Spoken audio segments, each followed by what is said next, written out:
Welcome to HorrorBabble.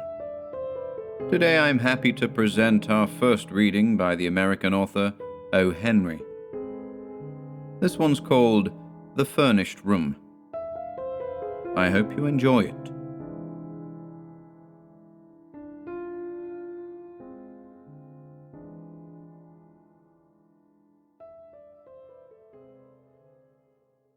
The Furnished Room by O. Henry. Restless, shifting, fugacious as time itself, is a certain vast bulk of the population of the red brick district of the Lower West Side. Homeless, they have 100 homes.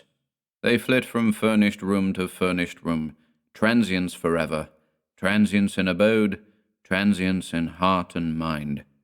They sing Home Sweet Home in ragtime. They carry their Larrys and Penates in a bandbox. Their vine is entwined about a pitcher hat. A rubber plant is their fig tree. Hence the houses of this district, having had 1,000 dwellers, should have 1,000 tales to tell. Mostly dull ones, no doubt. But it would be strange if there could not be found a ghost or two in the wake of all these vagrant guests. One evening after dark, a young man prowled among these crumbling red mansions, ringing their bells. At the 12th, he rested his lean hand-baggage upon the step and wiped the dust from his hatband and forehead. The bell sounded faint and far away in some remote, hollow depths. To the door of this, the 12th house whose bell he had rung, came a housekeeper who made him think of an unwholesome, surfeited worm that had eaten its nut to a hollow shell and now sought to fill the vacancy with edible lodgers. He asked if there was a room to let. "Come in," said the housekeeper. Her voice came from her throat. Her throat seemed lined with fur. "I have the 3rd floor back, vacant since a week back, should you wish to look at it." The young man followed her up the stairs. A faint light from no particular source mitigated the shadows of the halls. They trod noiselessly upon a stair carpet that its own loom would have forsworn. It seemed to have become vegetable, to have degenerated in that rank, sunless air to lush lichen or spreading moss that grew in patches to the staircase and was viscid under the foot like organic matter. At each turn of the stairs were vacant niches in the wall. Perhaps plants had once been set within them. If so, they had died in that foul and tainted air. It may be that statues of the saints had stood there, but it was not difficult to conceive that imps and devils had dragged them forth in the darkness and down to the unholy depths of some furnished pit below. "This is the room," said the housekeeper from her furry throat. "It's a nice room. It ain't often vacant. I had some most elegant people in it last summer. No trouble at all, and paid in advance to the minute. The water's at the end of the hole. Sprowls and Mooney kept it 3 months. They done a vaudeville sketch. Miss Bretta Sprowls, you may have heard of her. Oh, that was just the stage names. Right there over the dresser is where the marriage certificate hung, framed. The gas is here, and you see there is plenty of closet room. It's a room everybody likes. It never stays idle long." "Do you have many theatrical people rooming here?" asked the young man. "They comes and goes. A good proportion of my lodgers is connected with the theatres. Yes, sir, this is the theatrical district. Actor people never stays long anywhere. I get my share. Yes, they comes and they goes." He engaged the room, paying for a week in advance. He was tired, he said, and would take possession at once. He counted out the money. The room had been made ready, she said, even to towels and water. As the housekeeper moved away, he put, for the 1,000th time, the question that he carried at the end of his tongue. "A young girl, Miss Vashner, Miss Eloise Vashner. Do you remember such a one among your lodgers? She would be singing on the stage, most likely. A fair girl of medium height and slender, with reddish gold hair and a dark mole near her left eyebrow." "No, I don't remember the name. Them stage people has names they change as often as their rooms. They comes and they goes. No, I don't call that one to mind." No. Always no. 5 months of ceaseless interrogation, and the inevitable negative. So much time spent by day in questioning managers, agents, schools, and choruses, by night among the audiences of theatres, from all-star casts down to music halls so low that he dreaded to find what he most hoped for. He who had loved her best had tried to find her.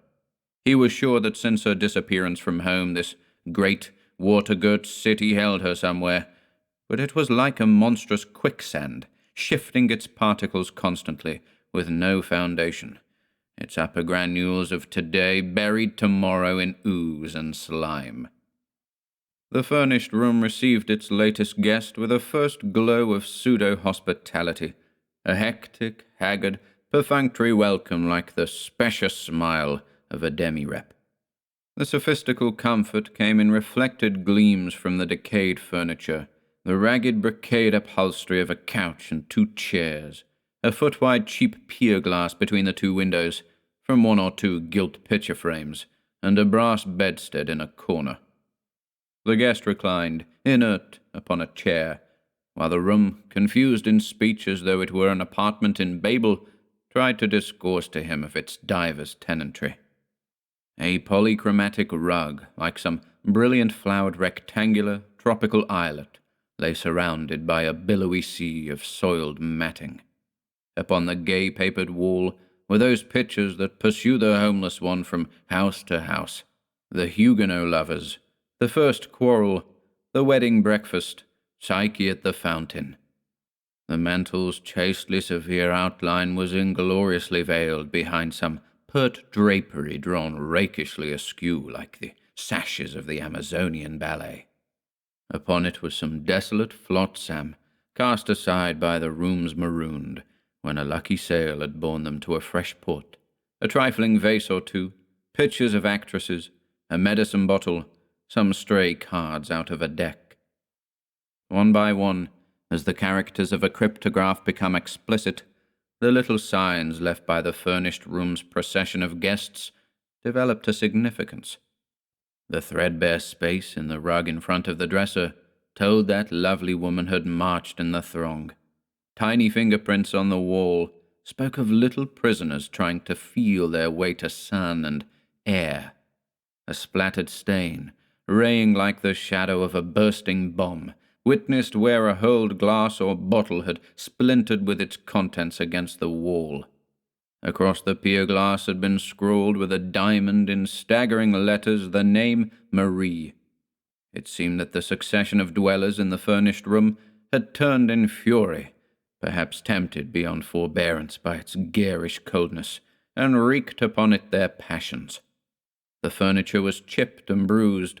The couch, distorted by bursting springs, seemed a horrible monster that had been slain during the stress of some grotesque convulsion. Some more potent upheaval had cloven a great slice from the marble mantel.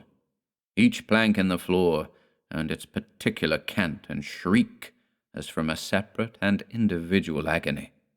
It seemed incredible that all this malice and injury had been wrought upon the room by those who had called it for a time their home, and yet it may have been the cheated home instinct surviving blindly, the resentful rage at false household gods that had kindled their wrath. A hut that is our own we can sweep and adorn and cherish. The young tenant in the chair allowed these thoughts to file soft-shod through his mind, while there drifted into the room furnished sounds and furnished scents. He heard in one room a tittering and incontinent, slack laughter, in others the monologue of a scold, the rattling of dice, a lullaby, and one crying dully. Above him a banjo tinkled with spirit. Doors banged somewhere, the elevated trains roared intermittently, a cat yowled miserably upon a back fence, and he breathed the breath of the house, a dank savour rather than a smell, a cold, musty effluvium, as from underground vaults mingled with the reeking exhalations of linoleum and mildewed and rotten woodwork. Then, suddenly, as he rested there, the room was filled with a strong, sweet odour of mignonette. It came as upon a single buffet of wind, with such sureness and fragrance and emphasis that it almost seemed a living visitant. And the man cried aloud, "What, dear?"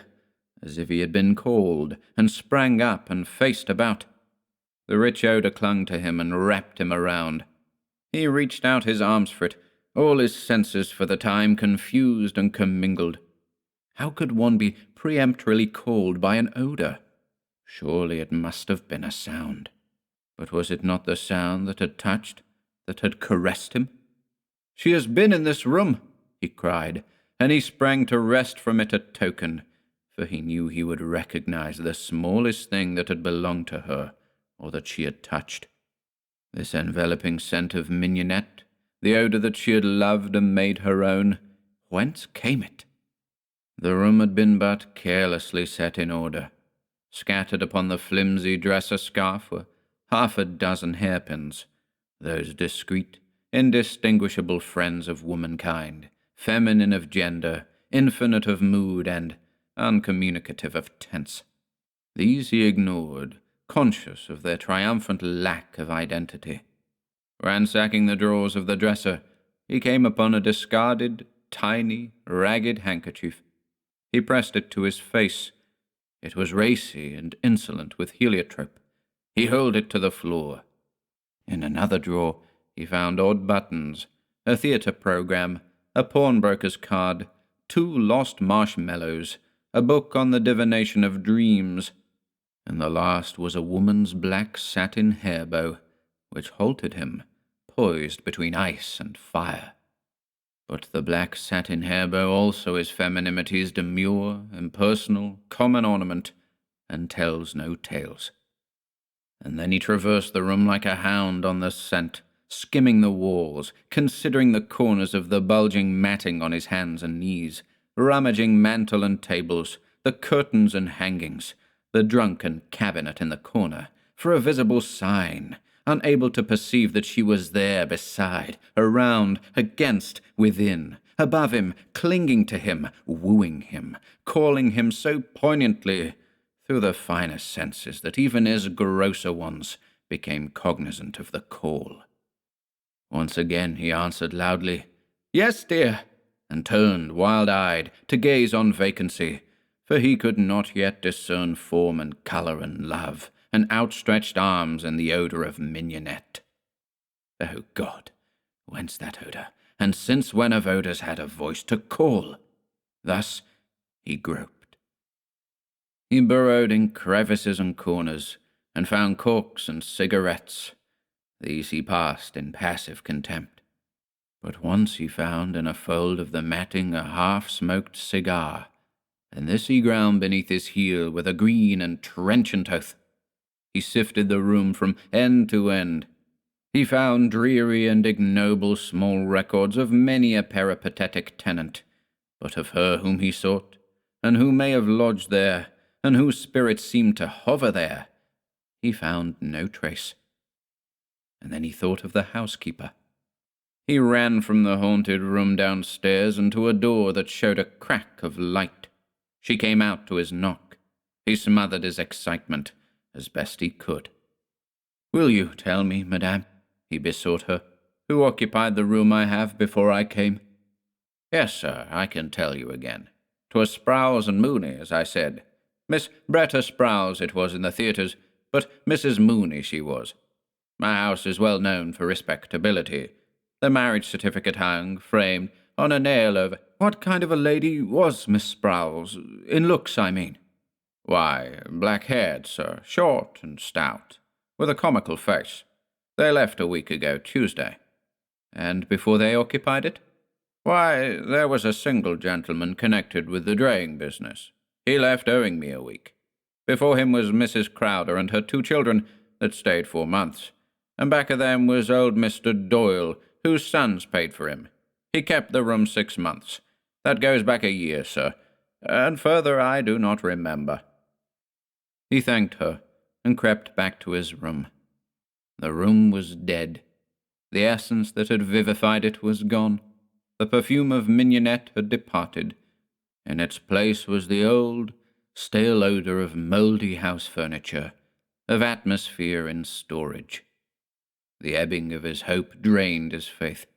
He sat staring at the yellow, singing gaslight. Soon he walked to the bed and began to tear the sheets into strips. With the blade of his knife he drove them tightly into every crevice around windows and door. When all was snug and taut, he turned out the light, turned the gas full on again, and laid himself gratefully upon the bed. It was Mrs. McCool's night to go with the can for beer, so she fetched it and sat with Mrs. Purdy in one of those subterranean retreats where housekeepers foregather and the worm dieth seldom. "I rented out my third floor back this evening," said Mrs. Purdy across a fine circle of foam. "A young man took it. He went up to bed 2 hours ago." "Now did you, Mrs. Purdy, ma'am?" said Mrs. McCool with intense admiration. "You do be a wonder for renting rooms of that kind. And did you tell him then?" she concluded in a husky whisper laden with mystery. "Rooms," said Mrs. Purdy in her furriest tones, "are furnished for to rent. I did not tell him, Mrs. McCool." "'Tis right you are, ma'am. 'Tis by renting rooms we keep alive. You have the real sense for business, ma'am. There be many people will reject the renting of a room if they be told a suicide has been after dying in the bed of it." "As you say, we has our living to be making," remarked Mrs. Purdy. "Yes, ma'am, 'tis true. 'Tis just 1 week ago this day I helped you lay out the third floor back. A pretty slip of a colleen she was to be killing herself with the gas. A sweet little face she had, Mrs. Purdy, ma'am." "She'd have been called handsome, as you say," said Mrs. Purdy, assenting but critical, "but for that mole she had a-growing by her left eyebrow. Do fill up your glass again, Mrs. McCool."